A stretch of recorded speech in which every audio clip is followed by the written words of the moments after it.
장례식장에 설 자격도 없는 사람이 무슨 상주예요? 그 말이 사람들 앞에서 그대로 터져나왔다. 검은 상복을 입은 나는 수십 개의 시선 아래 아무 말도 하지 못한 채 서 있었다. 그리고 아무도 몰랐다. 내 가방 안에 이 모든 것을 뒤집을 죽은 남자의 고백이 들어있다는 걸. 장례식장 복도에 국화향이 낮게 깔려 있다. 한정희는 검은 상주복 소매로 이마에 맺힌 땀을 천천히 닦는다. 아침 9시부터 5시간째 같은 자리에 서 있다. 다리는 돌처럼 굳어 있고 허리는 끊어질 듯 아팠다. 그래도 표정만큼은 흐트러지지 않게 붙잡고 있다. 조문객이 한 사람씩 앞을 지나간다. 고인의 명복을 빕니다. 많이 힘드시죠? 기운 내세요. 정희는 매번 같은 각도로 고개를 숙인다. 같은 속도로 인사를 되돌린다. 몸은 이미 감각이 무뎌졌고 마음도 뒤늦게 따라 비워지고 있다. 30년을 함께 산 남자가 관 속에 누워 있다. 그중 마지막 5해는 병원과 집을 오가며 간호에 매달린 시간이었다. 정희는 스스로에게 조용히 말한다. 끝까지 아내의 도리는 다했다. 그래야만 지금 버틸 수 있으니까.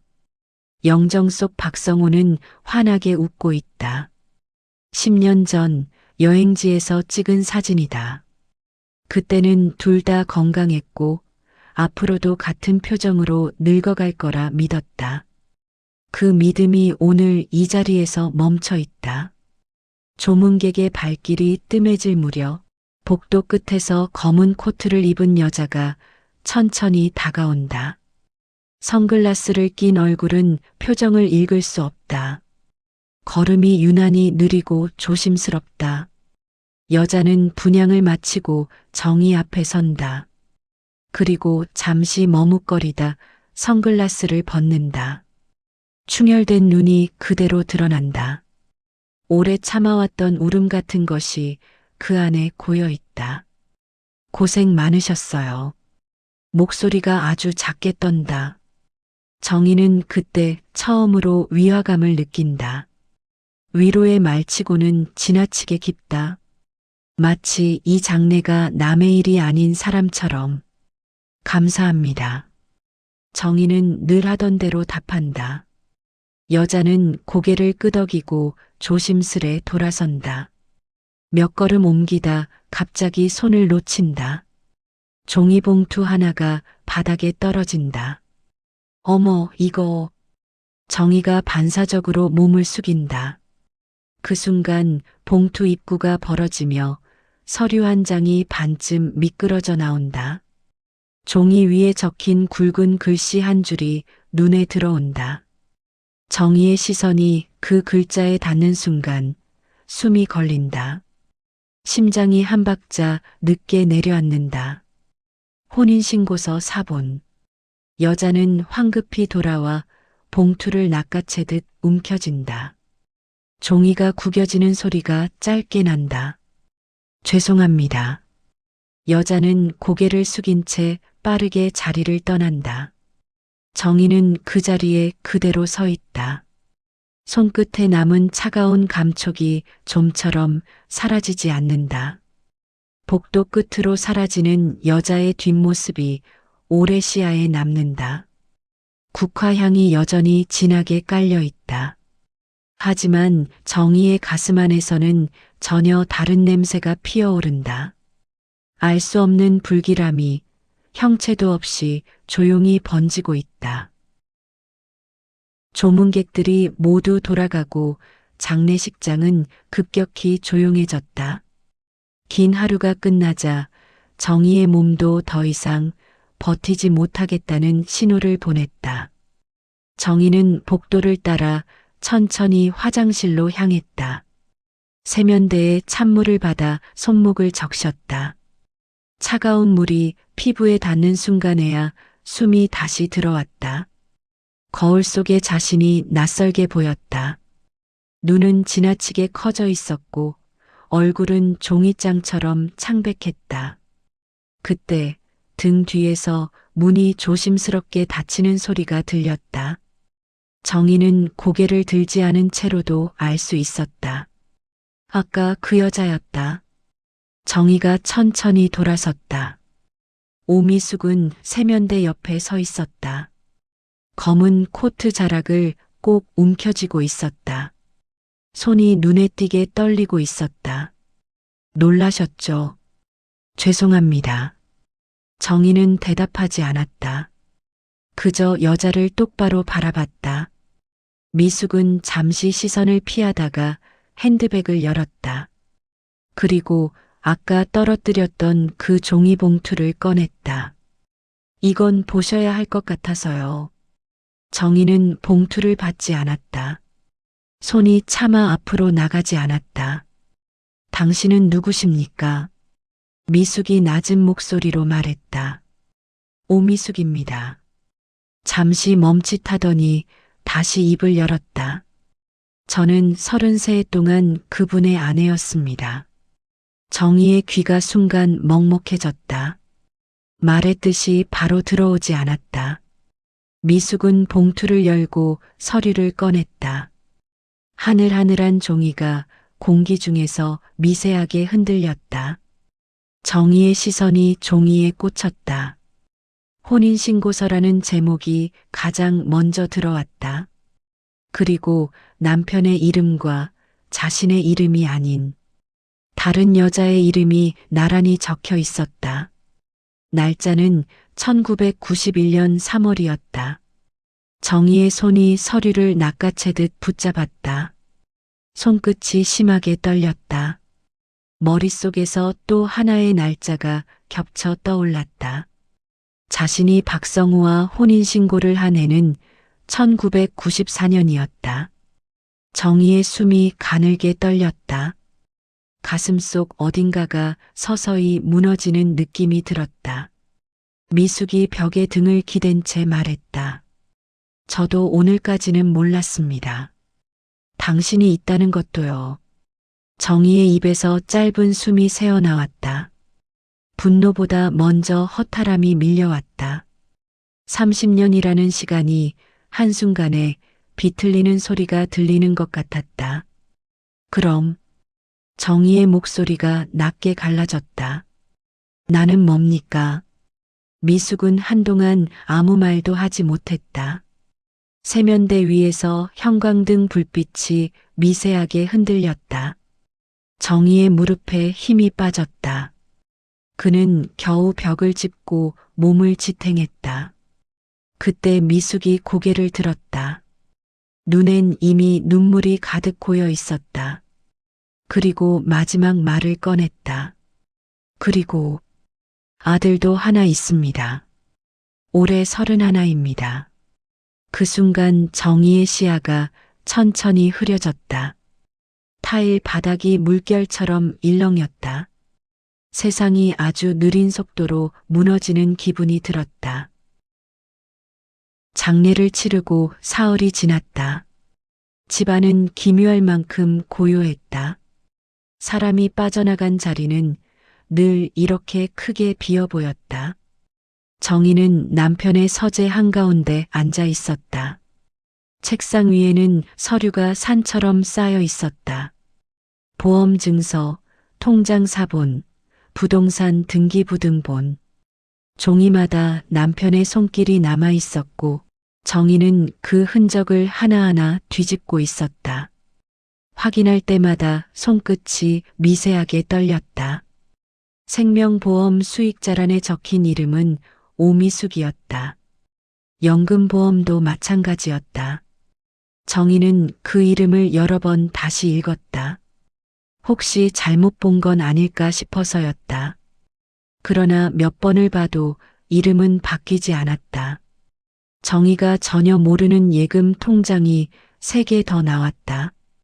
그중 2개는 박준우 명의였다. 정희는 그 이름에서 눈을 떼지 못했다. 미숙이 말했던 그 아들. 그 이름이 이제는 종이 위에서 선명한 잉크로 살아 있었다. 정희의 손에서 펜이 툭 떨어졌다. 탁자 위에 둔탁한 소리가 울렸다. 차량 등록증을 뒤적이자 남편 명의 차량 2대가 나왔다. 그중 한 대의 소유주는 오미숙으로 되어 있었다. 정희는 문득 숨이 막혔다. 고개를 떨군 채 한동안 서류 더미만 바라봤다. 병실에서 남편의 손을 붙잡고 밤을 새우던 날들이 주마등처럼 스쳤다.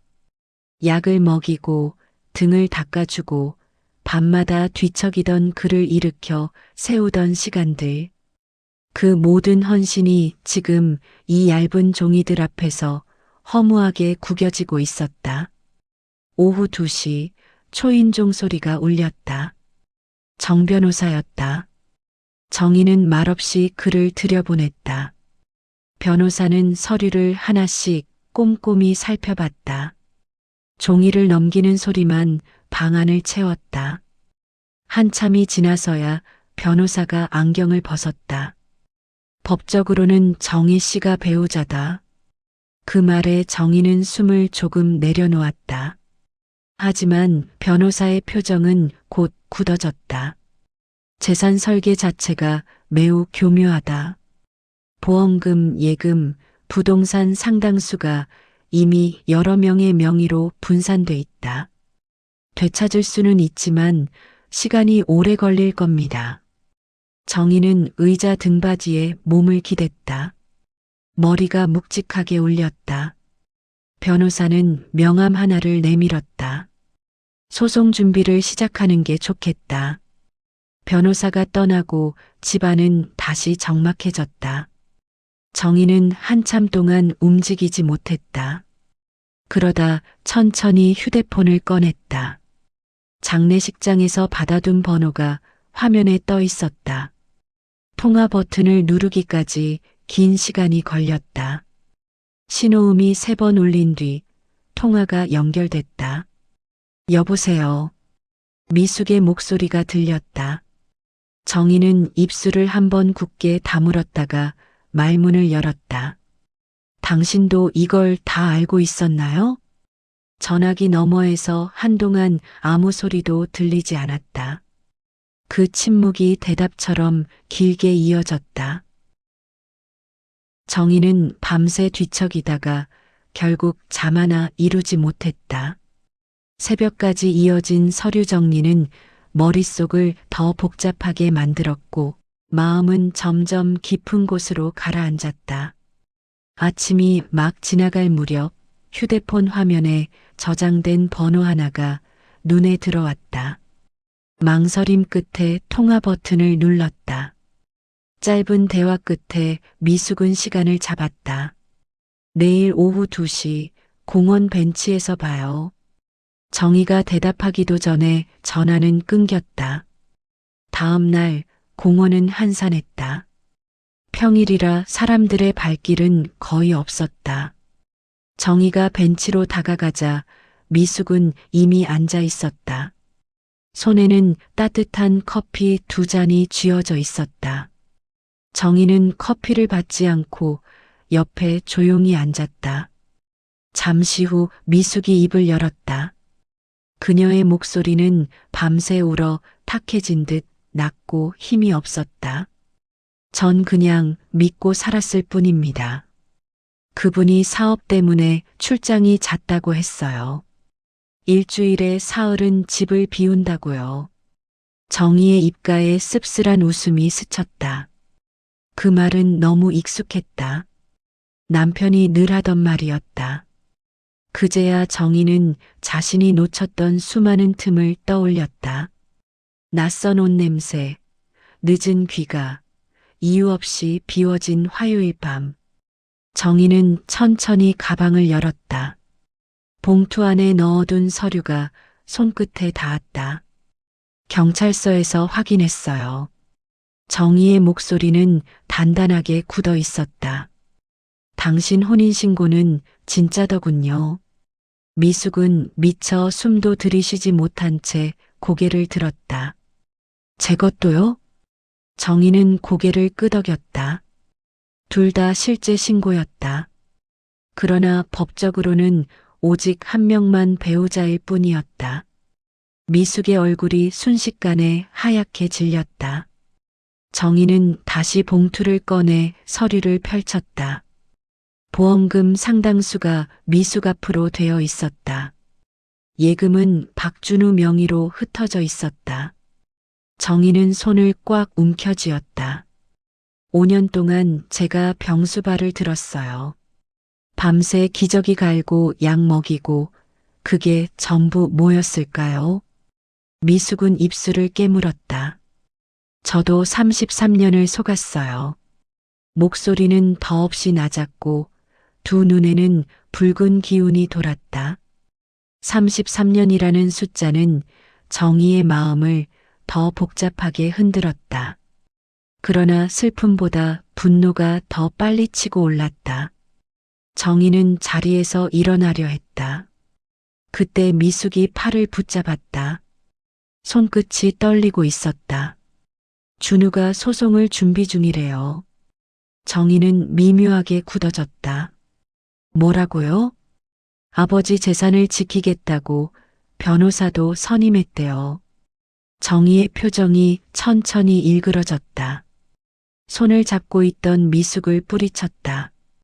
당신 아들이 날 고소한다고요? 미숙은 아무 말도 하지 못했다. 정희는 더 이상 그 자리에 머물고 있을 수 없었다. 휘청거리며 걸음을 옮겼다. 미숙이 뒤에서 무언가를 말했지만 그 말은 바람과 함께 금방 멀어졌다. 정희의 귀에는 아무것도 들어오지 않았다. 가슴 안쪽에서는 단단하게 쌓아 올렸던 믿음이 서서히 그리고 완전히 무너지고 있었다. 정희는 현관문을 닫자마자 그 자리에 주저앉았다. 가슴이 꽉 막힌 듯 숨이 제대로 들어오지 않았다. 한동안 바닥만 바라본 채 꼼짝하지 못했다. 한참이 지나서야 벽을 짚고 천천히 몸을 일으켰다. 부엌으로 가서 물을 한 컵 따랐다. 손이 심하게 떨려 컵 가장자리에 물이 흘러내렸다. 소송이라는 단어가 머릿속에서 지워지지 않았다. 박준우라는 이름이 계속 가슴을 찔렀다. 정희는 다시 남편의 서재로 들어갔다. 무언가 더 나와야 했다. 지금까지 본 것만으로는 아직 끝이 아니라는 예감이 들었다. 증거가 필요했다. 서랍을 하나씩 열었다. 영수증, 오래된 사진, 명함이 무질서하게 쏟아져 나왔다. 가장 아래 서랍을 열었을 때 낡은 가죽 케이스 하나가 눈에 들어왔다. 정희는 그것을 조심스럽게 꺼내 열었다. 안에는 작은 녹음기가 들어 있었다. 정희의 손끝이 멎은 듯 굳어졌다. 그는 잠시 숨을 멈췄다가 재생 버튼을 눌렀다. 지직거리는 소음 뒤로 남자의 쉰 목소리가 흘러나왔다. 남편 박성호의 목소리였다. 정희의 어깨가 미세하게 떨렸다. 남자는 힘없이 숨을 고르며 말했다. 자신이 평생을 거짓으로 살았다는 고백이 먼저 흘러나왔다. 두 여자의 이름이 차례로 불렸다. 정희는 자신의 이름이 그 입에서 나오는 순간 심장이 움찔 내려앉는 것을 느꼈다. 남자는 미숙을 먼저 만났고 사랑했다고 말했다. 그러나 집안의 반대로 헤어질 수밖에 없었다고 했다. 그럼에도 놓지 못해 다시 만났고 아이가 생겼다고 했다. 정희는 입술을 깊게 깨물었다. 곧 이어 정희와의 결혼 이야기가 나왔다. 부모가 정한 맞선이었고 거부할 수 없었다는 말이 흘러나왔다. 병으로 가빠진 숨소리 사이로 변명 같은 후회가 섞여 나왔다. 두 사람 모두를 지키고 싶었다는 말이 반복됐다. 재산 이야기가 이어졌다. 보험, 예금, 명의가 흩어져 있는 이유가 흘러나왔다. 미숙 앞으로 된 재산은 관리용이라는 말이 덧붙여졌다. 실제로 보호하려 한 사람은 정이라는 고백도 뒤따랐다. 그리고 그 사실을 변호사가 알고 있다는 말이 나왔다. 녹음은 잠시 끊겼다가 다시 이어졌다. 이번에는 아들의 이름이 불렸다. 준우라는 이름이 낮고 떨리는 숨 사이로 흘러나왔다. 제대로 아버지 노릇을 하지 못했다는 사과가 담겨 있었다. 그 말은 후회이면서 동시에 또 다른 변명이었다. 마지막 숨소리가 끊기듯 사라지고 녹음기는 조용해졌다. 버튼이 멎는 소리만 서재에 짧게 울렸다. 정희는 한동안 녹음기를 내려놓지 못했다. 눈물이 천천히 흘러내렸다. 이 감정이 슬픔인지 분노인지 스스로도 구별할 수 없었다. 30년의 결혼이 이 작은 기계 하나에 모두 걸려 있는 것처럼 느껴졌다. 정희는 결국 휴대폰을 꺼내 들었다. 정 변호사의 번호를 눌렀다. 전화 연결음이 짧게 지나갔다. 정희는 낮고 떨리는 목소리로 말했다. 녹음 파일을 찾았습니다. 잠시 침묵이 흐르고 이내 변호사의 숨소리가 들려왔다. 정희는 그 침묵에서 답을 먼저 읽어내고 있었다. 그는 전화를 끊은 뒤 조용히 녹음기를 가방 안 깊숙이 넣었다. 정 변호사의 사무실은 을지로의 오래된 건물 안에 있었다. 정희는 손에서 놓지 못했던 녹음기를 책상 위에 조심스럽게 내려놓았다. 테이블 위에 놓인 순간 그 물건은 증거라기보다 칼날처럼 느껴졌다. 변호사는 처음부터 끝까지 아무 말 없이 녹음을 들었다. 박성호의 쉰 목소리가 사무실 안을 천천히 채웠다. 정희는 그 소리를 똑바로 듣지 못하고 고개를 떨군 채 손끝만 바라보고 있었다. 녹음이 끝나자 방 안은 잠시 숨이 멎은 듯 고요해졌다. 이 정도면 충분합니다. 변호사의 목소리는 낮고 단단했다. 고인의 육성으로 재산 분배 의도가 분명히 남아 있습니다. 정희의 가슴이 조금 내려앉았다. 보험금도 되찾을 수 있나요? 가능합니다. 다만 시간이 걸릴 뿐입니다. 정희는 그제야 아주 짧게 숨을 내쉬었다. 그러나 안도는 오래 머물지 못했다. 변호사의 표정이 천천히 굳어갔다. 문제는 상대가 가만히 있지 않을 가능성이 큽니다. 정희는 고개를 들었다. 박준우 씨 측이 이미 소송을 준비하고 있습니다. 재산 분할과 처분 금지 가처분까지 동시에 들어올 겁니다. 그 말에 정희의 어깨가 미세하게 굳어졌다. 이 싸움이 생각보다 훨씬 빠르게 그리고 거칠게 시작되고 있었다. 사무실을 나와 집으로 돌아가는 길 휴대폰이 울렸다. 모르는 번호였다. 정희는 잠시 망설이다가 통화 버튼을 눌렀다. 한정혜 씨 맞으십니까? 낯선 남자의 낮고 사무적인 목소리였다. 박준우 씨 법률 대리인입니다. 내일 오전 10시 재산 분할 관련 협의를 위해 한번 뵙고 싶습니다. 정희는 대답하지 않았다. 상대는 숨도 고르지 않고 말을 이어갔다. 협의가 결렬될 경우 법적 절차로 넘어갈 예정입니다. 정희는 아무 말 없이 전화를 끊었다. 귀에서 떼어낸 휴대폰이 손 안에서 작게 떨렸다. 그날 저녁 집 앞에는 낯선 검은 세단이 서 있었다. 차에서 젊은 남자가 내렸다. 정희는 단번에 그 얼굴을 알아봤다. 장례식장 한켠에서 멀리 마주쳤던 얼굴이었다. 준우였다. 그는 고개를 숙여 인사했지만 눈빛에는 긴장이 서려 있었다.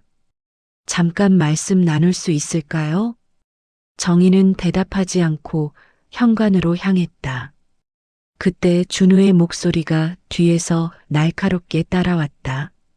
아버지가 남긴 건 어머니 몫입니다. 정희의 걸음이 멈췄다. 천천히 몸을 돌려 준우를 바라봤다. 당신 어머니는 법적으로 아내가 아니에요. 준우의 턱이 미세하게 굳었다. 그럼 33년은 아무 의미도 없는 건가요? 저를 키우고 아버지를 뒷바라지한 사람입니다. 나도 30년을 함께 살았어요. 마지막 5해는 병수발까지 들었고요. 순간 공기마저 팽팽하게 굳어졌다. 정희의 다음 말은 유난히 차갑게 떨어졌다. 당신은 법적으로 혼외자일 뿐이에요. 준우의 표정이 순식간에 변했다. 그는 뒷말 없이 차로 돌아갔다. 차 문이 거칠게 닫히고 검은 세단은 곧 어둠 속으로 사라졌다. 정희는 그 자리에 한동안 서 있었다. 다리에 힘이 빠져 현관 앞에 그대로 주저앉았다. 싸움은 더 이상 시작이 아니었다.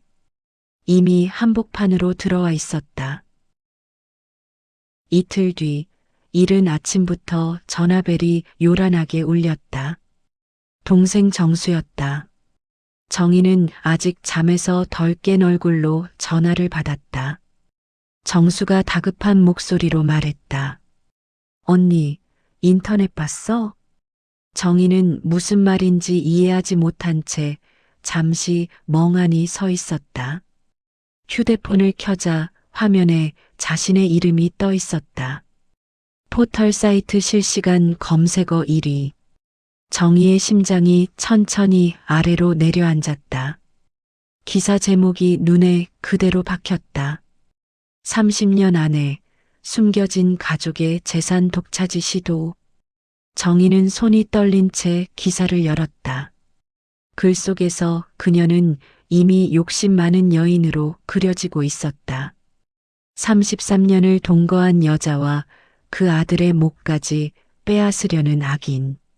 단 한 줄도 그녀의 입장은 담기지 않았다. 댓글은 더 잔인했다. 정희는 몇 줄만 읽고 화면을 껐다. 손에서 힘이 풀리며 휴대폰이 바닥으로 떨어졌다. 금속이 부딪히는 소리가 유난히 크게 울렸다. 오후가 되어 정희는 장을 보러 슈퍼에 갔다.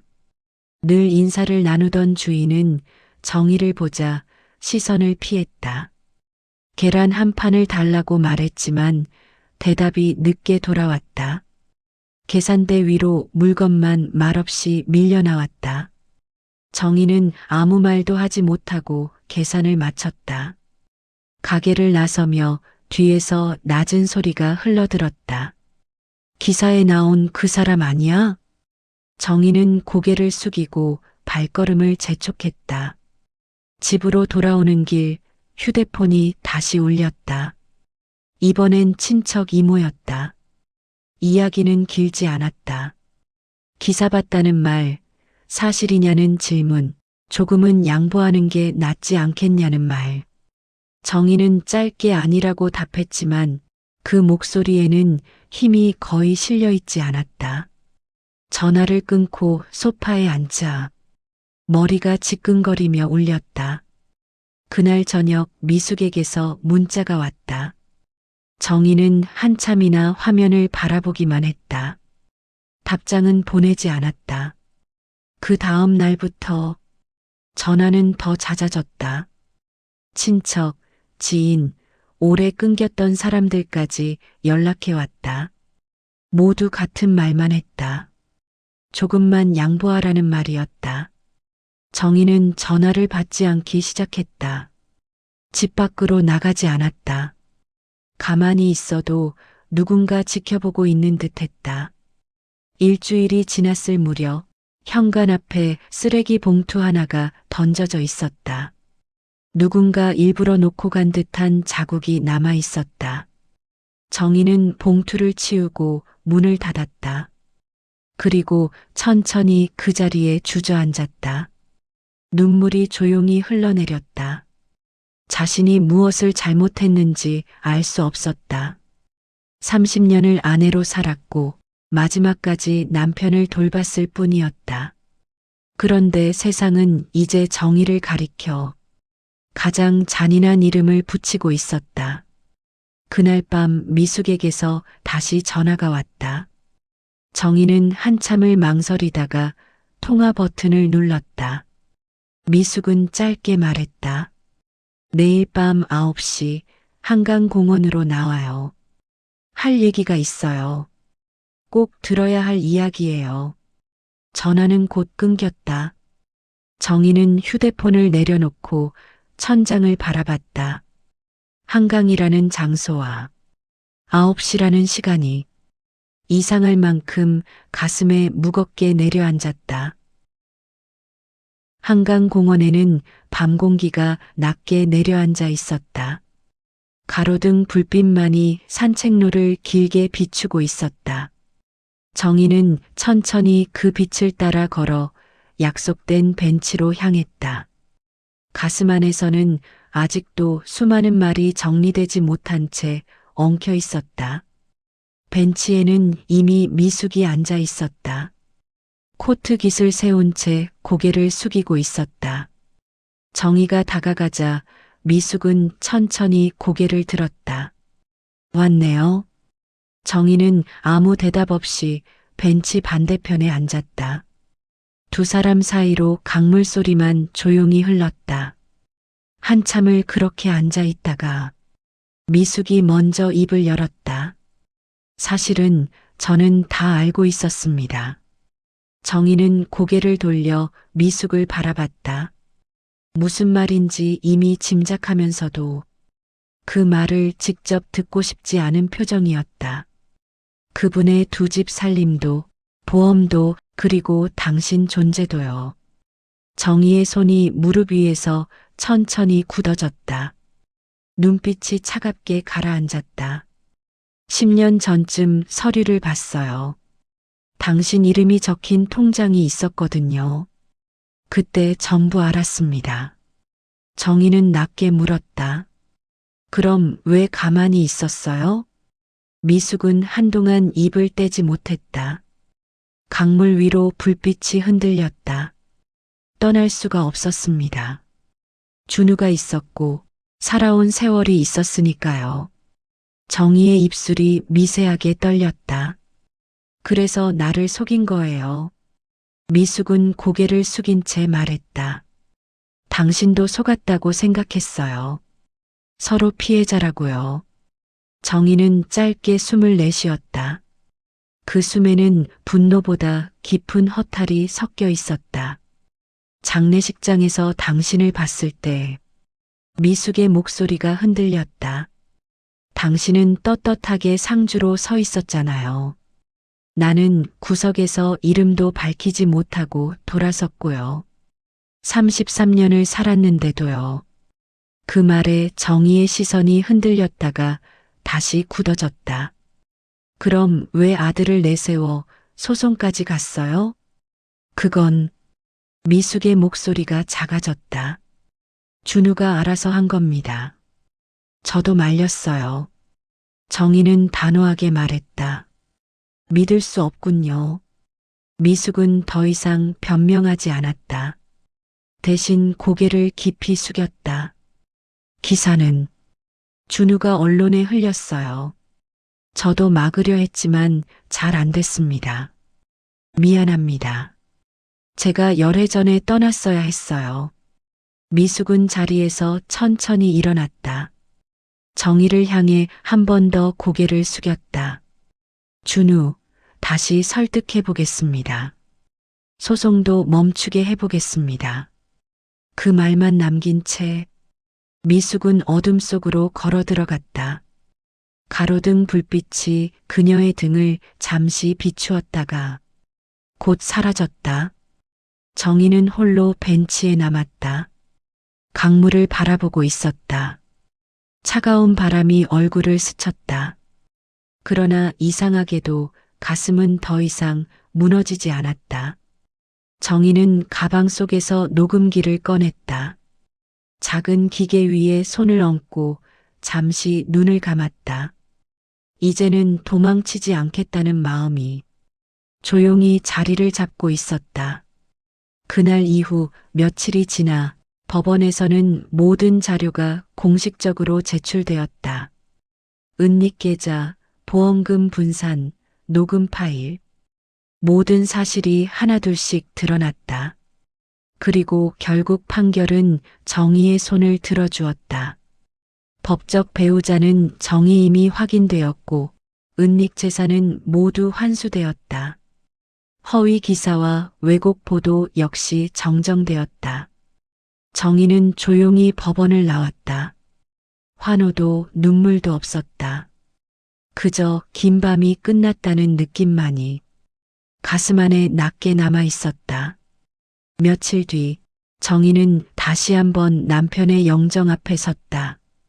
이번에는 상주가 아니라 모든 것을 내려놓은 사람으로 정희는 아주 작은 목소리로 말했다. 이제 당신의 거짓과 내 인생의 오해는 여기서 끝이에요.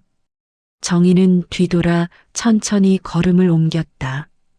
강물처럼 흘러가 버린 30년 대신 이제는 자신의 이름으로 걷는 발걸음이었다. 30년을 아내로 살았다. 그리고 그중 마지막 5해는 환자의 곁을 떠나지 않은 보호자로 살았다. 하지만 세상은 그 모든 시간을 모르고 나를 단 한 줄의 기사로 판단했다. 아내였던 시간보다 거짓의 시간이 더 크게 남았다. 그래도 나는 내 이름으로 다시 살아가기로 했다. 오늘의 이야기는 여기까지다. 이 이야기가 누군가의 마음에 조금이라도 닿았다면 좋아요 한 번만 눌러주시면 큰 힘이 된다. 그리고 이런 이야기를 앞으로도 계속 보고 싶으시다면 구독으로 조용히 함께 해달라. 당신의 하루에도 조용한 반전이 있기를 바란다. 여기는 극적 반전이다.